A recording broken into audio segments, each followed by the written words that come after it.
Kembali di News Sore, pemirsa, sidang pra-peradilan lanjutan Hasto Kristianto di Pengadilan Negeri Jakarta Selatan sempat diwarnai kericuhan. Kericuhan terjadi antara pihak Hasto dan tim Biro Hukum KPK di hadapan majelis hakim. Sebentar. Tolong. Keributan sempat terjadi saat sidang pra-peradilan lanjutan Sekjen PDI Perjuangan Hasto Kristianto berlangsung. Tim kuasa hukum Hasto dan tim Biro Hukum KPK terlibat adu mulut dalam sidang yang digelar di Pengadilan Negeri Jakarta Selatan. Hal itu pun memancing peringatan dari majelis hakim kepada kedua pihak.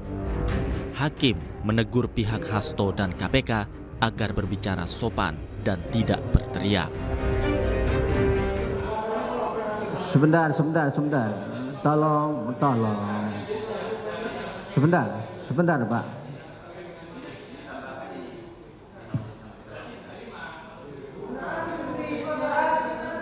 Tolong ya, perdebatannya dengan pelan-pelan, Pak. Perdebatannya dengan bahasa yang santai saja, nggak usah pakai teriak-teriak dari Pak. Ini live, Pak. Apa yang saudara sikap di sini itu dilihat oleh, tolong perdebatannya saya ingatkan yang suara pelan pun akan kita dengar, nggak usah teriak-teriak. Ya. Sebenarnya simpel saja kok, Pak. Saudara kan ingin memperlihatkan aslinya di persidangan, kan begitu. Nah, karena ada pihak pemohon, dilihat pemohon ya enggak apa-apa. Kan yang saudara ingin meyakinkan, ini Pak ada aslinya, Pak. Iya, kan begitu. Jadi kalau dilihat dari lawan ya enggak apa-apa kan gitu. Nah, ya kalau ditanggapi nanti kan masing-masing kita beri hak untuk dikesimpulan kan. Nah, yang penting di sini kan karena saudara menghadirkan di sini untuk dilihat baik oleh hakim maupun oleh pihak kan gitu, meyakinkan, oh ini loh kami punya, gitu loh Pak. Kami keberatan yang mulia karena hari ini bukan agenda untuk perbaikan yang mulia. Iya betul, ini tolong dicatat. Kami tadi sudah mengatakan Pak, kami tidak mau memperbaiki apa yang terjadi di kemarin, kan begitu. Kalau soal sekarang diperlihatkan, kan silahkan saja. Ya, makasih. Justru dari pihak kuasa pemohon kan biar melihat juga gitu loh.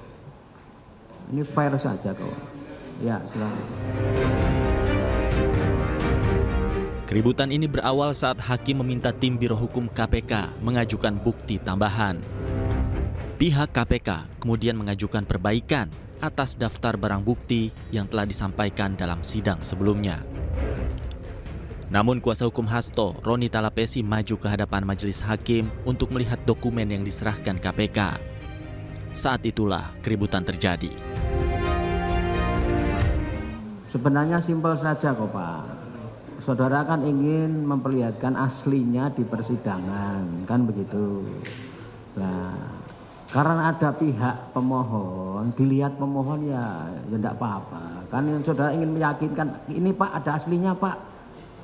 Iya, kan begitu. Jadi kalau dilihat dari lawan ya enggak apa-apa kan gitu. Nah, ya kalau ditanggapi nanti kan masing-masing kita beri hak untuk dikesimpulan kan. Nah, yang penting di sini kan karena saudara menghadirkan di sini untuk dilihat baik oleh hakim maupun oleh pihak kan gitu, meyakinkan, oh ini loh kami punya, gitu loh Pak. Kami keberatan yang mulia karena hari ini bukan agenda untuk perbaikan yang mulia. Iya betul, ini tolong dicatat. Kami tadi sudah mengatakan Pak, kami tidak mau memperbaiki apa yang terjadi di kemarin, kan begitu. Kalau soal sekarang diperlihatkan, kan silahkan saja. Ya, makasih. Justru dari pihak kuasa pemohon kan biar melihat juga gitu loh. Ini fair saja kok. Ya, silakan. Sidang pra-peradilan Hasto Kristianto hari ini menghadirkan 4 ahli pidana dari pihak KPK. Sementara pihak Hasto Kristianto menyatakan sejumlah bukti tertulis yang telah diserahkan oleh KPK sebagian besar tidak sah dan cacat formil. Dari Jakarta, Tim Liputan iNews melaporkan. Satreskrim Polresta Tangerang kembali menangkap tersangka penggelapan mobil bos rental yang tewas ditembak di res area kilometer 45 tol Tangerang Merak pada awal Januari 2025. Total ada 4 tersangka yang ditangkap di wilayah berbeda.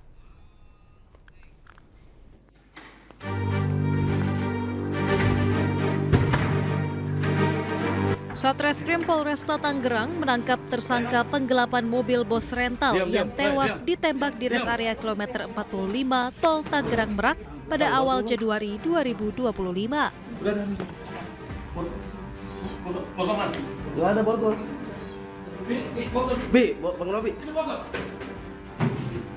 Total ada 4 tersangka berinisial IS, AS, IM, dan HR. Masing-masing ditangkap di tempat berbeda di wilayah hukum Polda Banten dan Polda Metro Jaya. Keempat pelaku ditangkap terkait rangkaian peristiwa dugaan tindak pidana penggelapan 1 unit kendaraan roda 4 jenis sedan. Jadi jumlah 4 orang dari awal sampai proses kami melaksanakan tahapan penyidikan selama 1 bulan. Diamankan di mana Pak Kasat? Untuk saudara AS, kami melakukan upaya pengungkapan di daerah Pandeglang. Lanjut, untuk saudara IS, kami pun juga sama, melakukan pengembangan juga di daerah Pandeglang. Dan saudara IM, kami lakukan upaya pengungkapan di daerah Tangerang. Dan lanjut lagi kepada saudara HR pun di daerah Kota Serang. Perannya sebagai apa Pak? Semua di dalam rangkaian dugaan tindak pidana pasal sangkaan 372. Polisi masih memburu 1 pelaku yang masih buron dan kepada para tersangka ditetapkan dengan pasal 378 junto pasal 338. Dari Kabupaten Tangerang, Banten, Aimarani, iNews melaporkan. Sementara pelaku utama penembakan bos rental di res area kilometer 45 Jakarta Merak, yakni 3 oknum TNI Angkatan Laut menjalani sidang perdana di Pengadilan Militer 208. 2 dari 3 oknum TNI Angkatan Laut tersebut didakwa pembunuhan berencana.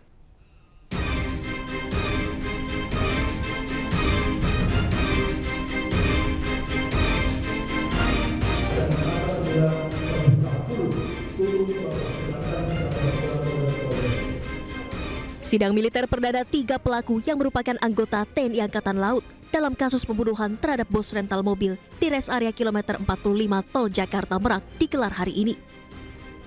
Sidang digelar di Pengadilan Militer 208 Jakarta Timur. Agenda sidang perdana hari ini adalah pembacaan surat dakwaan kepada 3 anggota TNI Angkatan Laut tersebut. 3 anggota TNI AL yang terlibat diberikan dakwaan kombinasi. Terdakwa 1 dan 2 didakwa primer yaitu pasal 340 Junto 55 ayat 1 KUHP tentang pembunuhan berencana. Dan terdakwa 3 dijatuhi pasal 480 tentang penadahan.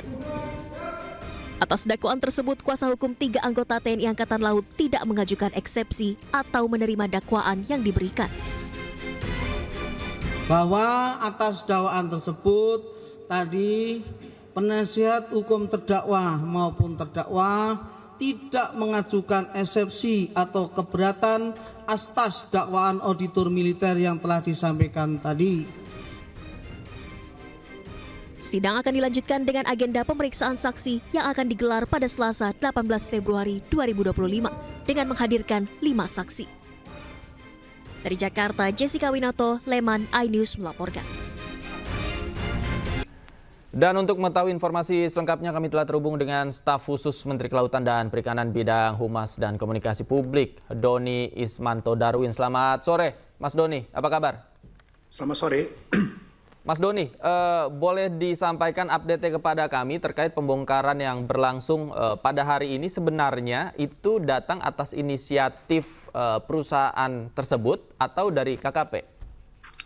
Ya, pertama-tama saya mengucapkan apresiasi ya kepada PT TRPN yang sudah melakukan pembongkaran secara mandiri pagar laut yang mereka bangun. Pembongkaran secara mandiri ini sebenarnya bagian dari sanksi administratif yang akan dikenakan kepada PT tersebut karena PT tersebut dari hasil pemeriksaan yang dilakukan oleh Polsus di KKP terindikasi melanggar pemanfaatan ruang laut, tidak memiliki izin PKKPRL dan perizinan berusaha untuk reklamasi. Jadi Ini baru untuk sanksi administratifnya, itu bagiannya adalah membongkar. Nanti setelah itu akan menyusul ada denda, denda juga sesuai dengan PP 85 dan Permen KP nomor 31 tahun 2021, serta nanti kita akan minta si Permarakarsa untuk melakukan pemulihan ruang laut yang telah mereka langgar. Oke, artinya inisiatif ini datang dari perusahaan tersebut, Pak, ya, dan seluruh biaya yang digunakan dalam pembongkaran ini keluar dari mereka sendiri? Ya, sebenarnya dalam kasus-kasus seperti ini yang sudah ditangani oleh KKP, ini bukan kasus pertama. Dari tahun lalu juga ada ratusan kasus yang seperti ini, pelanggaran pemanfaatan ruang laut atau reklamasi yang tidak memiliki izin usaha, itu untuk restorasinya, untuk pembongkarannya, semuanya memang dibebankan kepada Pemrakarsa atau dalam hal ini perusahaan yang melakukan tindakan pelanggaran. Jadi bukan negara, dan itu bagian dari sanksi administratifnya.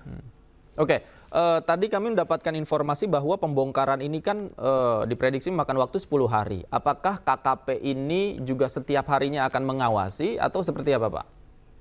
Ya, sesuai tadi Pak Dirjen kami, Pak Ung di lapangan mengatakan akan ada tim nanti dari PSDKP yang mengawasi. Jadi peran PSDKP di situ mengawasi proses pembongkarannya sesuai yang mereka janjikan. Ada 3,3 kilo yang akan dibongkar dulu, yang itu langsung memberikan dampak kepada objek vital nasional yang berada di sekitar lokasi itu karena adanya pagar itu, dan juga nanti bisa memberikan kemudahan bagi para nelayan untuk melaut. Nah, itu dulu yang prioritas. Oke, kemudian dari jenis sanksi yang akan diterima, Pak, tadi Anda menyebutkan ada beberapa sanksi ini yang akan diberikan kepada perusahaan tersebut. Salah satunya kan ini sanksi administratif. Selain itu sanksi apa lagi, Pak, yang kemungkinan akan dikenakan?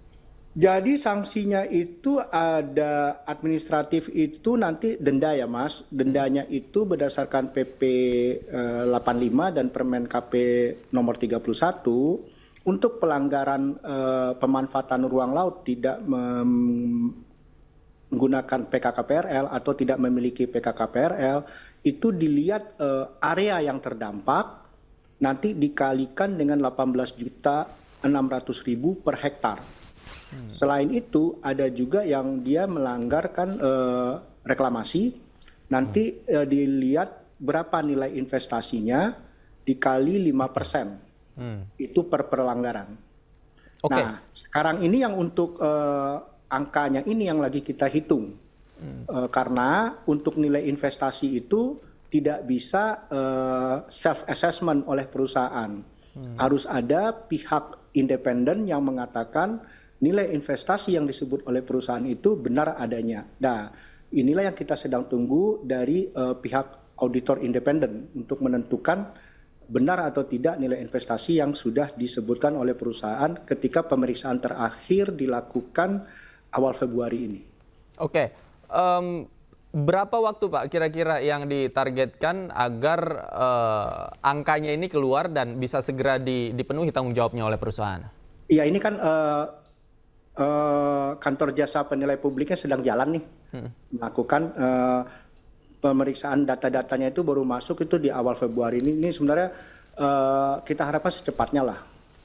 Oke, kemudian Pak, jika perusahaan sudah terbukti melanggar, ini kan bagian dari sanksi administratif karena perusahaan tersebut melanggar. Kemudian ketika prosesnya sudah dilakukan oleh perusahaan tersebut dan perusahaan tersebut mengajukan izin kembali untuk memenuhi persyaratan sesuai dengan hukum yang berlaku, bagaimana kemudian prosedurnya? Apakah akan diizinkan kembali, Pak? Jadi begini Mas, untuk kasus PT TRPN ini sebenarnya mereka sudah beberapa kali mengajukan PKKPRL, tapi kami tolak karena alasannya adalah terjadi tumpang tindih dengan perizinan yang sudah ada. Jadi ada luasan yang tumpang tindih dengan milik objek vital nasional yang sudah memiliki PKKPRL. Di sisi lain, untuk pemanfaatan ruangnya itu juga tidak sesuai dengan RT RW Perda Jawa Barat karena di situ ada zona pengelolaan energi.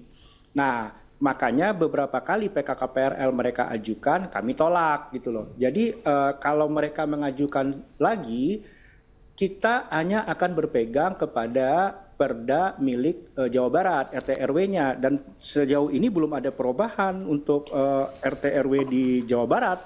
Jadi ya kalau ngajuin lagi ya pasti ditolak gitu loh. Oke, kalau ngajuin lagi tentunya misalnya dalam waktu dekat juga akan ditolak Pak ya. Baik, terima kasih Pak Doni Ismanto. Kami akan update terus Pak perkembangan informasi dari kasus ini seperti apa. Terima kasih Pak Doni. Selamat sore, sehat selalu Pak. Selamat sore, terima kasih.